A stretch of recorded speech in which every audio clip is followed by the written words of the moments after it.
I'm going to tell you, I'm not going to give away the program in the country that's doing this because I don't want you to have any preconceived biases, positive or negative. Does that make sense? Some of you are going to know what school I'm talking about. But for those who don't, I want you to form your own opinion, free of bias. And then I want to discuss this issue. There is a school, an FBS program, that is going to put a DJ in its student section in the stadium. And it has elicited reaction. I've seen positive. I've seen negative. And we've discussed this offseason. You got to keep fans engaged.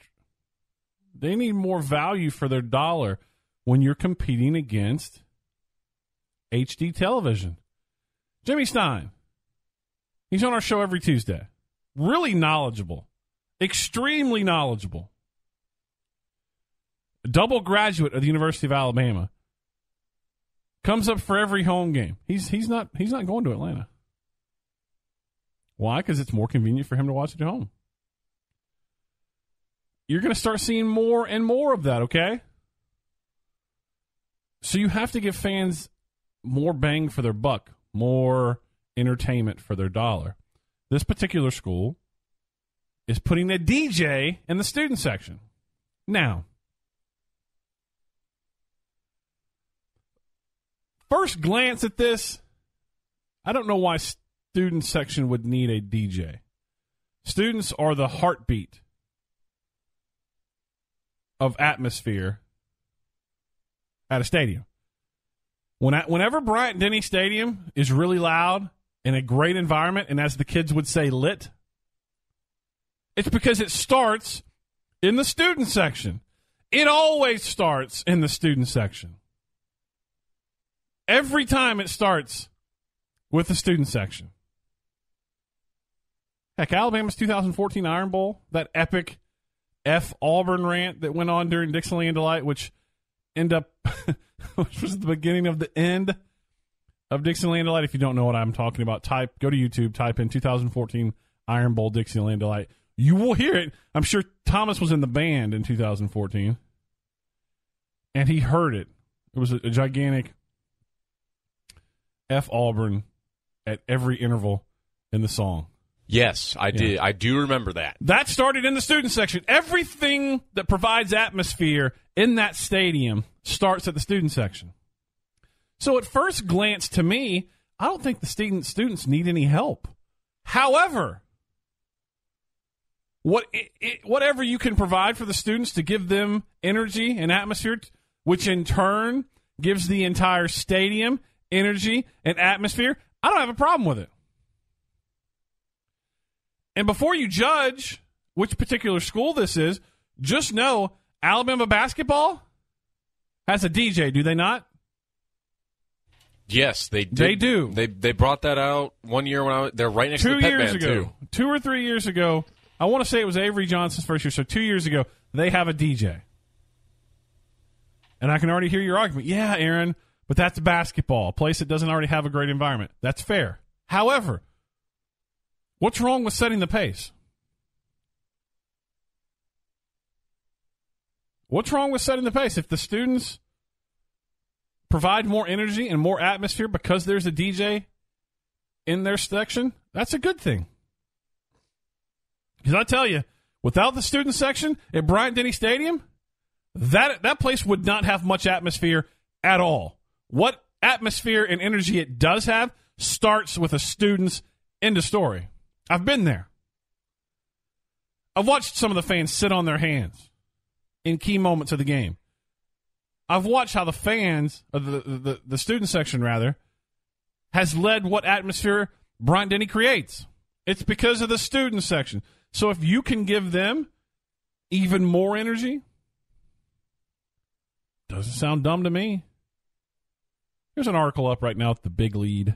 That's become a really trash website, thebiglead.com, saying it's sad that this particular school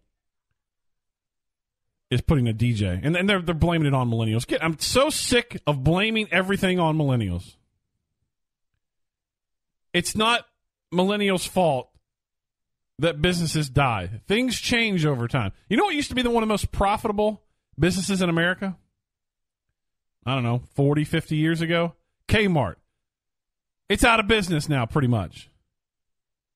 Sears and Roebuck, a leader in its industry, almost out of business. Did millennials kill that? No.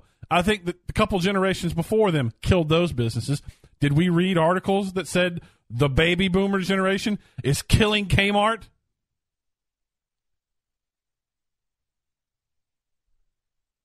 Generation X is killing what? No. So stop it with this garbage millennials killing stuff. The college students that are sitting in the stands, yes, they're millennials. They're going to show up to football games regardless. But if you can help give them a little bit of atmosphere, a little bit of energy, it only makes the stadium you're playing in that much better. And if you want to take it a step further, what's the difference between having a DJ in the student section and having a PA system that tells you when to get loud in the stadium? What's the difference between a DJ in the student section and having Tony Giles say first down Alabama, which triggers Bryant-Denny Stadium to say what? Roll Tide. Right. What you need to be led, right? It's a prompt. It's already a prompt that's already in existence in the stadium via the PA system, by the speakers, by the music they play. You already have it. So what's the difference between that and putting something just for the students? There isn't one. It's a prompt to try to elicit a reaction out of a certain portion of the stadium. That's all it is. Just like when the band strikes up Yay Alabama after a touchdown. It's a prompt. But you ever watch the band? They have their own what do they call the leader of the band? Drum major. Drum major. They always have this hand signal to tell the band what's coming up.